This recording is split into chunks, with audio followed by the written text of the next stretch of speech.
Assalamualaikum warahmatullahi wabarakatuh. Bismillahirrahmanirrahim. Alhamdulillahirrabbilalamin. Teman-teman semuanya, bapak-bapak, ibu-ibu, saudara-saudaraku semuanya, di video ini akan saya sharing tentang masalah saraf kejepit. Ya, saraf kejepit yang akan saya bahas kali ini adalah saraf kejepit leher. Nah, saraf kejepit leher itu ada di bagian servikal ya. Di bagian servikal itu di antara ini. Nah, ini sama ini. Servikal 1 sampai 7. Nah, ada 1, 2, 3, 4, 5, 6, 7. Nah, ini teman-teman saya kasih gambarnya. Servikal itu ada di sini nih. Ya, maaf ini saya pakai kamera depan jadi agak ini ya. Nah, ini di sini nih, C1, C2, C3, C4, C5, C6, C7. Nah, ini dinamakan servikal, bagian tulang belakang leher. Nah, ini biasanya terjadi pada umur bisa 18, bisa minimal 16 sampai ke 70 sampai 80 tahun. Nah, itu yang sering sekali saya ketahui ya selama menjadi terapis. Saya jarang menemukan yang berumur 10 tahun ataupun 11 tahun ataupun 12 tahun yang mengalami saraf kejepit leher. Yang paling banyak adalah umur 30 tahun ke atas. 35 tahun, 40 tahun, 45 tahun, 50 tahun dan seterusnya. Nah, ketika kita bahas saraf kejepit leher ini, apa yang menjadi penyebab prioritas pertama? Nah, kita nggak bisa, kadang-kadang susah untuk dibicarakan salah satu penyebabnya karena dapat berbagai faktor. Salah satunya tidur miring terus, ini juga bisa. Tidur miring terus ke kanan terus atau ke kiri juga bisa. Salah bantal, nah salah bantal juga bisa juga ya. Bukan bantalnya disalahkan, tapi posisi tidurnya yang salah ya. Atau terlalu banyak atau terlalu tinggi bantalnya sampai ditumpuk-tumpuk sampai 2 sampai 3. Nah, itu sehingga posisi tengkorak servikalnya ini melengkung. Nah, ketika melengkung rentan untuk terjadi saraf kejepit leher. Nah, saraf kejepit leher sendiri selain itu apalagi terlalu diakibatkan karena aktivitas yang mendadak. Nah, contohnya nih, bisa saya taruh diri. Contohnya, Bapak Ibu atau teman-teman semuanya di sini duduk dalam posisi nunduk terus ya. Nah, misalnya kerja kantor yang biasa di kantoran, di laptop terus gini terus itu ya, nunduk terus, ataupun ini handphone terus nunduk. Nah, ini bisa juga kelamaan nunduk, ini juga bisa. Terus apalagi yang ekstrim, gerakan-gerakan ekstrim seperti dikeretak-keretak sendiri. Nah, seperti ini, bangun tidur diginin, krek, krek.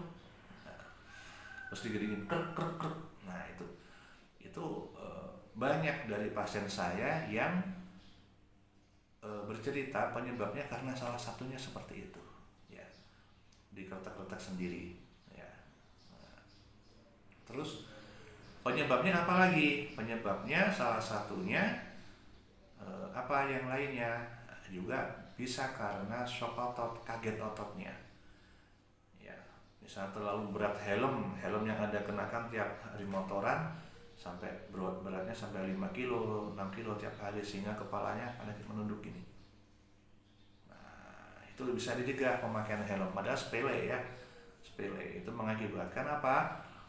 pada waktu helm itu nanti menyangga, menerima beban untuk di sini memakai kepalanya dipakai helm, nanti otot-otot lehernya tegang, tegang, kaku. Nah setelah kaku, ketika shock otot terjadilah saraf kejepit di sininya. Nah, apalagi penyebab yang lain banyak juga ya. Misalnya nih, ketika Anda nyetir menjadi driver mobil atau sebagai penumpang, duduk berjam-jam tidak bergerak, diam sampai 3 jam sampai 4 jam, tiba-tiba Anda melakukan gerakan menengok atau menoleh dengan cepat, misalnya kruk, atau pas ditegur sama temennya, disapa ya, hei kemana? Nah ini juga bisa kena. Jadi penyebabnya sangat-sangat bervariatif sekali ya. Nah yang bisa mendiagnosa siapa penyebabnya adalah pasien sendiri. Nah itu untuk berbagai macam penyebab saraf kejepit leher. Nah sekarang kita bicara seperti apa sih rasanya atau gejala-gejalanya untuk saraf kejepit leher. Nah salah satunya saraf kejepit leher itu adalah satu, ya, bila diangkat ke atas kepalanya diginiin misal, sakit. Nah itu gerakannya. Ketika digerakkan ke bawah sakit juga. Tapi dia bisa masih normal, tengok-tengok kanan kiri atas bawah, tapi sakit. Nah, seperti ini juga pas diginiin.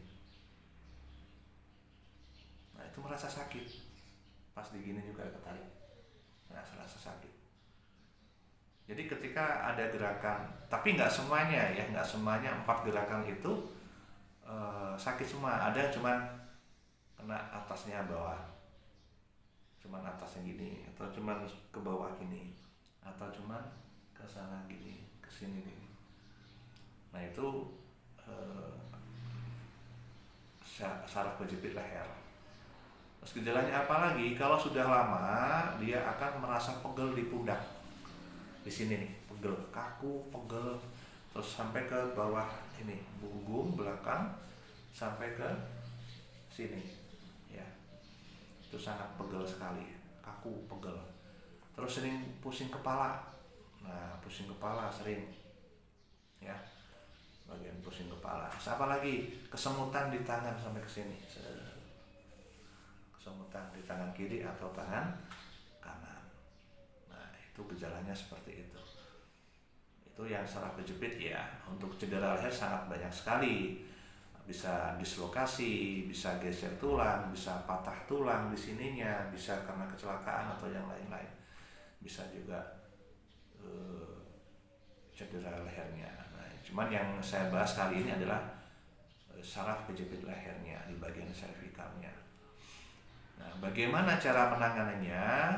Tentu dengan terapi ya. Kalau terapi di saya itu metodenya menggunakan traksi satu, nah, dilemaskan dulu, ini harus dilemaskan dulu. Setelah itu ditraksi, ada juga penggunaan akupuntur.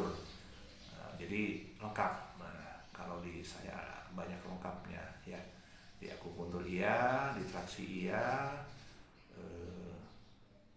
di rilis juga iya. Jadi sangat mudah sekali. Nah, penyembuhannya gimana Pak? Ini penyembuhannya berapa lama? Nah, sesuai dengan riset saya, penyembuhan saraf kejepit leher itu sangat tergantung pada ini. Coba Anda catat ya. Nah, penyembuhan gangguan saraf di saraf kejepit leher itu tergantung pada ini satu, yakni berat badan pasien. Nah, berat badan pasien sangat berpengaruh karena apa? Ketika saraf kejepit leher di sini bagian servikal itu nanti terbungkus dengan lemak yang tipis atau lemak yang tebal, daging yang tipis atau daging yang tebal. Nah itu sangat mempengaruhi ya. Penyembuhannya orang yang gemuk misal berat badan 85 kilo atau 100 kilo dengan penyembuhan orang di bawah 50 kilo itu sangat berbeda sekali. Misal ketika di terapi yang berat badannya 50 kilo, yang 45 kilo cuman 1 kali langsung enak, dan bahkan dikatakan langsung sembuh. Tapi kalau 85 kilo atau 100 kilo, nah itu bisa 3-4 kali. Dan itu durasinya harus seminggu sekali biar lebih cepat. Jangan nanti terapinya sekali terus nanti bulan depan sekali lagi. Nah itu salah. Jadi terapi penyembuhannya itu dengan cara bagaimana? Terapi rutin, seminggu sekali datang, setiap hari kesini. Nah, setiap hari, bukan setiap hari ya, seminggu sekali. Setelah itu nanti selama 3-4 kali rutin, insya Allah akan diberikan kesembuhan ya. Kalau di sini tanpa obat ya, tanpa ramuan, tanpa pil. Nah, ya itu aja. Nanti saya kasih saran-sarannya, kasih pantangannya, terus dikasih ada senamnya juga. Nah itu nanti teman-teman bisa tanya-tanya lebih detail di saya. Nah, terus bagaimana cara mencegah biar tidak terjadi yang namanya saraf kejepit leher? Bisa ya. Yang pertama, jangan terlalu dibebani dengan helm atau benda-benda yang ditekan dengan benda-benda yang keras. Yang kedua, posisi tidur malam terutama itu jangan asal, harus ditata ya, jangan memakai bantal terlalu tinggi. Nah, jangan nengok terus ke kanan terus ya, jangan nengok ke kiri terus, jangan tengkurap terus. Yang paling aman adalah terlentang, dan bisa juga miring ke kanan tapi durasinya jangan full all time miring ke kanan terus. Nah, yang ketiga apalagi yang ketiga itu jangan sering diputar-putar atau dikertak-kertak sendiri. Nah, bisa pas waktu selesai sholat atau duduk di krek-krek tadi, itu bahaya ya. Terus yang keempat itu nanti Anda akan silakan nanti setiap bangun tidur 2 jam setelah bangun atau 1 jam setelah bangun tidur dibuat gerakan yang soft relaxation ya. Biasanya seperti ini, senam tapi pelenturan, ini aja pelan-pelan biar nanti otot-ototnya terlatih. Nah setelah dibuat bekerja nanti lebih enak ya. Jangan bangun tidur langsung krek. Nah itu lebih bahaya. Lebih bahaya. Oke. Baik, itu yang dapat saya sampaikan kepada teman-teman tentang saraf kejepit leher ya. Singkat, padat, dan jelas. Kalau kurang jelas bisa nanti konsultasi, bisa menghubungi saya. Terima kasih, semoga sehat semuanya. Salam sehat semuanya dari Mas Tarek. Assalamualaikum warahmatullahi wabarakatuh.